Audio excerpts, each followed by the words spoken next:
All right, so this is an immediate, semi-immediate reaction. I did have to, again, I'm in the car. I had to drop my son off at hockey. So this is a semi-immediate reaction to Where the Crawdads Sing, which is a movie that came out last year based on a book by Delia Owens. And I apologize for the length and time it's taken me to um, watch this and get it out. Maybe it's not relevant and no one cares anymore. But it's a movie that I've kind of been thinking about for a while. I had multiple opportunities where I was going to go see it, and then I wasn't sure. There's a whole narrative behind the book in the movie. I'm not sure if it's really public knowledge. Obviously, it's public knowledge how widespread known it is anymore. But when it was coming out, there was this whole narrative that it was either the author explaining how they got away with murder, or depending on what article you're reading, bragging about being involved with a murder. And the basic story is that Delia Owens and her husband had an animal rescue organization, conservation organization, charity in Africa, and they were trying to stop poaching. Over the course of the life of the organization, it allegedly got more violent, to where they were hunting poachers, which is actually something that there was a movie with Idris Elba um, that came out this last year, and wow, I'm totally blanking on what the name of it was. I want to say Prey, but it definitely was not Prey. Anyways, it was a very similar theme, so or not similar theme, but at least an idea of somebody hunting poachers in there. And I'm not sure why that was. Maybe because that was definitely fictional, whereas with this, there is an actual story, of poachers getting killed and the organization getting blamed, and um, Owens and her husband fleeing Africa and coming back, and then she wrote the book.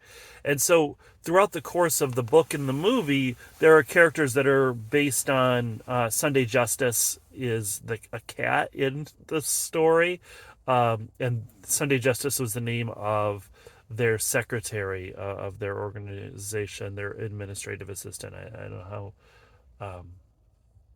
how we want to term that.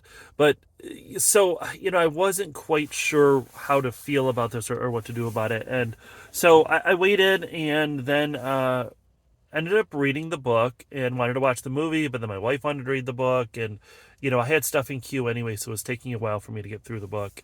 And I did finally finish it. And, as far as the book goes, I enjoyed the book. Surprisingly enough, I thought it was pretty well written. Um, it was a bit shallow at points, but it definitely made me interested enough to want to watch the movie.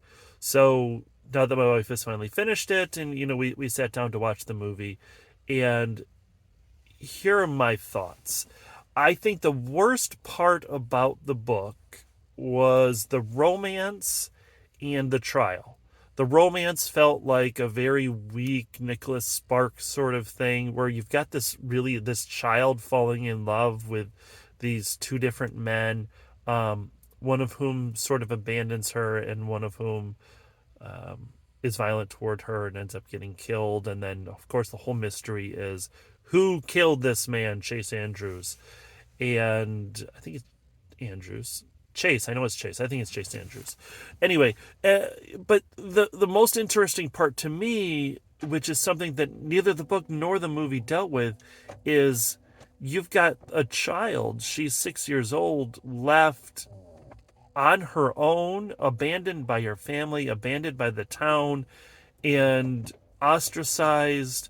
At points in the novel, it talks about how there's this whole culture of people who live in the swamp and live in the marsh, but it never really explores that. And I think that that's where this story falls apart, is that there are some details that need to be explored and explained, and it never happens. It's all very cursory. It's all very superficial.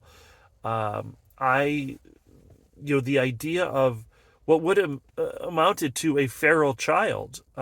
You can't leave a 6-year-old, no matter how much of a genius Kaya gets written up in this story. at 6 years old, when your family abandons you and you are left to learn to cook and clean and take care of yourself and make money, survive, it's just not going to turn out as well as it did. Everything happens very easy for Kaya in the movie, especially. Um, One of the things I think the book does sort of well is talking about how she is, afraid, and not just afraid of commitment, but afraid to, even be social. And that's something that kind of gets thrown out of the window in the movie, as the movie focuses on the not even a mystery, because it just right from the beginning says Kaya did this, and then it's a trial to see if she's going to get off. But in the book, you follow Kaya as she grows up, so you're invested in her. In the movie, you start right out with the adult Kaya, and you don't have a whole lot of time to learn why you should even care about her, or why we should find her innocent or guilty, or there's just so much. The timeline in both the book and the movie are skewed.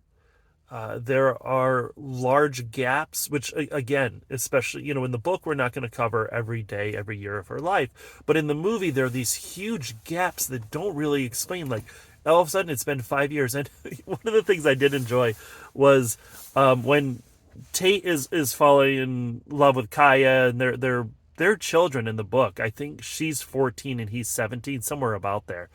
And there's an awkward sexy scene. Things stop, but it's uncomfortable a little bit, more than a little bit. Um, and in the movie, even though they don't say that they've aged the characters, they're clearly being played by people in their 20s, which, okay, thank you. Um, so, there's a lot like that where they kind of just gloss over. Um, One of the things that they really do in the movie is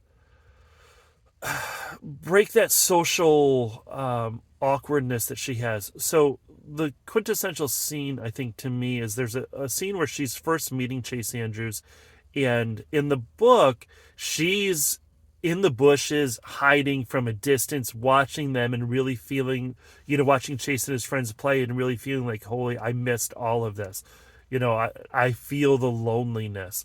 Whereas in the movie, she's on the beach with them essentially as they're playing around, and she's just kind of like one of their friends who's moved off to to sit in the shade. And so Chase turns around to just talk to her, and I don't know, that felt a little strange. It felt a little forced. Um, in the movie, she wears dresses a lot, which seems strange because in the book I remember her wearing a lot of overalls and sort of practical clothing, but she's so clean. Her hair is done. She's, it's straight, it's not tangled. Her clothes are always clean. Sometimes she'll be in town grocery shopping, and she runs into Chase and her friends, or his friends, and really she's not dressed any different than they are. The best part, I think, of the movie compared to the book is the expansion of Jumpin' and Mabel. Even though there were a lot of really key parts, Jumpin's funeral, I felt like they could have done a lot more there. I really wanted to see Mabel taking her under her wing a little bit more, because that was a really great part of the book.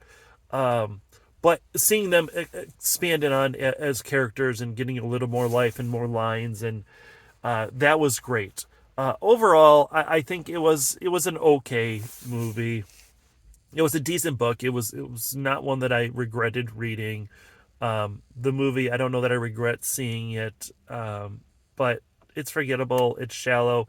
The actors are all fine. They aren't given a lot to work with. Like I said, they don't really go into a lot of the depth. There's a couple times where I don't know any of the names. The guy who plays Tate, it's three named actor. Um, yeah, he's okay. It's all fine. It's not great. So if you watched it and you enjoyed it, cool, good for you. Holy cow, I just realized that I've gotten to 10 minutes. So I'm going to cut it here. But please let me know what you think and like, share, subscribe, and all that. I hate asking that. It's so stupid. But anyway, all right. Have a great day.